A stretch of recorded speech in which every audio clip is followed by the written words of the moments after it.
some more time we believe in coaches. The coach did this, the coach did this. No.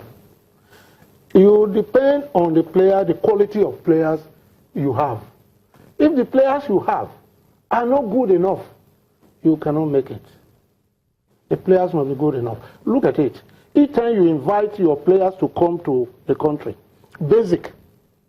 If you invite among them, you are inviting over, the professionals, you are inviting, say, 15. You know what you've done? You are bringing together 15 different coaches under who they are training. And now you need them to blend within a week, sometimes 3 days, to blend.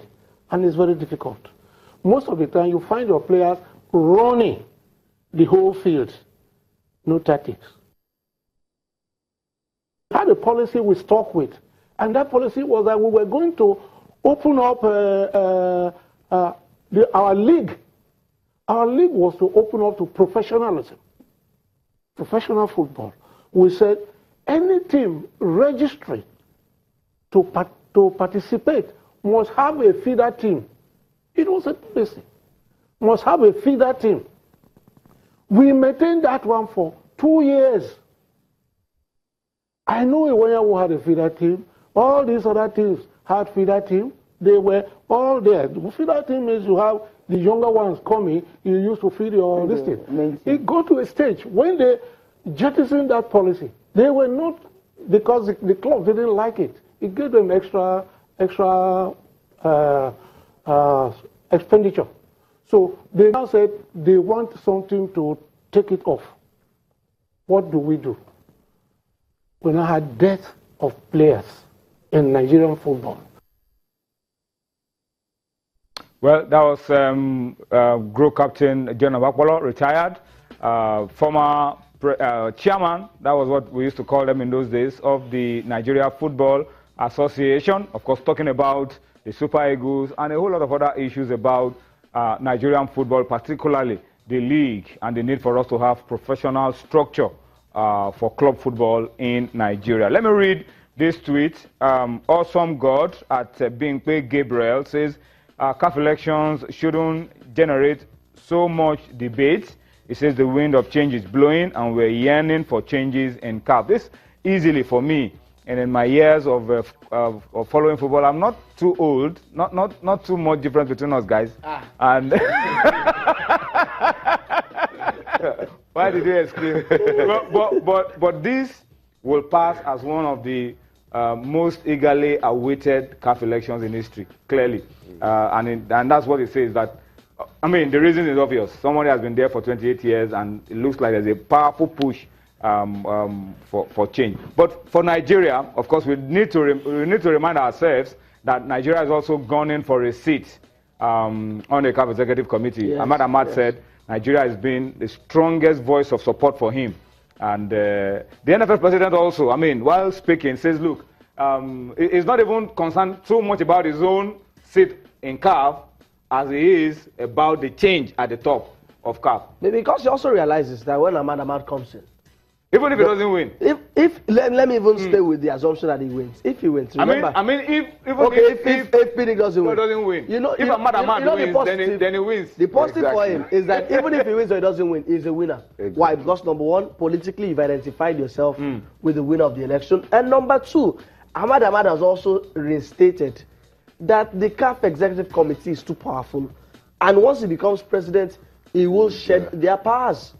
It was spread around the presidents of the football associations in Africa. Yeah, it was spread around. But I think the number one thing for me is that Pinnick has once again shown how politically intelligent he is.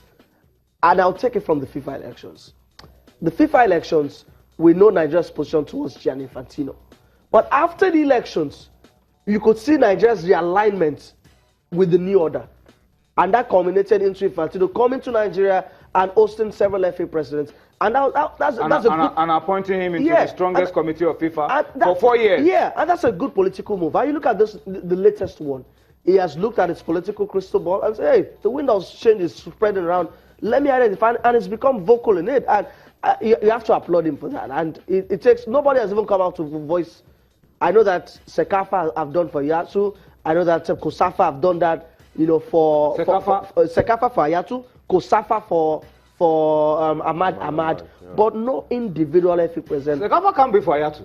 Oh, Sekafa came out recently, I think 2 days ago. Sekafa, maybe with 12 member associations. Sekafa, where there's Uganda, there's Zambia. Yes, Sekafa have declared for Ayatu. That was 2 days ago. You know, but I haven't seen any major country come out. Even South Africa, they have been neutral so far. But South Africa has Kosafa. That is, but for Pinnick to come out solely to declare support, I think that's really, really huge. You know, you put all your eggs in one basket, not minding what happens. Because like you said, we are just 2 weeks.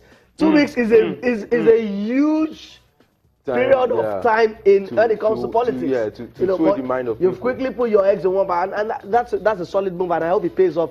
If it doesn't, I still don't doubt Pinnick's standing as far as Nigeria stands in African football too. All right, let's move very quickly, Femi, and talk about the Super Eagles. We had John Obakpolor talking about having good players. If you don't have good players, you can't go far. We are playing 2 friendlies this month. The coach has named the squad. I don't know what to make of the squad. A lot of people have different ideas, call up a lot of home-based players and all of that. What's your take on this list for the friendly games against Senegal and Burkina Faso? Many people may not like this, but I absolutely have no problem with the list at all. They are friendly games. The coach, however, I want to say, is no longer new to the environment, but technically he's still also new to the environment. You know, he also needs to try, pick some players. Because all the games we have been playing under Genetro have been official games. Exactly. This is the first time he really has time to out of pressure. Exactly. You know, no pressure on. Let me now, you know, experiment with a few players. We are calling for more local-based players, but the league is just 11 weeks old. Some people have failed to realize that. You know, so it's not even enough time for me. You know, for us to really pick some of the key players. You know, that will say are outstanding. Except we want to now rely on pedigree of past. Okay, this guy was good last season. This guy was good. Then we say, okay, let him be in it. But the coach is experimenting. These are friendly games. Yes, we have a key qualifier coming up, you know, later on in the year, and everybody's eyes is on that. But I think it's a fair, you know, list that the coach has drawn, and it's all for the friendly games. And I'm absolutely confident that Genetro knows exactly what his plan is and what he's doing. All right, so let's move on. We want you to talk to us about this as well. Still tell us what you think about the list of players, and let's be positive this time. What positive things should we expect when we play those 2 friendly games? It's not so much about the result. The coach told us the last time he spoke to the media in Lagos, it's not so much about the result, it's about trying to get more options for his team in the defense, the right side of the defense, the left side of the defense, and maybe some other positions. So what are you expecting from those games in London against Senegal and Burkina Faso? Let's come home now very quickly, and this time talk about domestic football, the Nigeria Professional Football League. The last game of March Day 10 was played today in Lafia I beg your pardon, March Day 11 was played today in Lafia, and it ended Nasarawa 1, Aqua United 0. All right, so that's the result. But let's do a recap for you. My producer says we should do a recap for you of the games played yesterday, and then we'll also just freshen your minds about some of the results of the games on March Day 11. Wiki Tourist, Rivers United ended goalless in a game where Rivers United had chances to get an away win, but they wasted all those chances and so ended goalless. Maybe they will be happy with a point. Rangers 1-0 over ABS, the impressive run of ABS stuttering there. Rangers, courtesy of that win, have moved out of danger zone. Katsina United ended the 90th minute goal against MFM. And guys, let me spend a few minutes to talk about this one. MFM played with a team completely different from the team that beat Rangers. 11 new players. Yeah, and it looks like they've gained a few lessons from last season, of course, where they had a very lean squad, and then they fagged out at some stage, and they were beginning to struggle. But this time, fresh 11, and that was why they pushed Katsina up till the 90th minute before the winner came. But maybe Fidelis Lechuko also might have done well. I think he should have. I'm not a coach. He says those players in training. But an unchanged lineup for a game like this will have been proper. Why?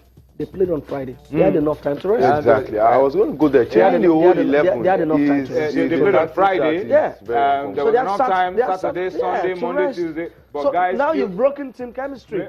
Yeah, and before they played that Rangers game, they had about 12 days of rest. Of rest, Yeah, you know, that's a good point. You Yeah. have a good point in that one. But you could also factor in the fact that sometimes you tell your top guys, this journey to Katsina is like a whole day.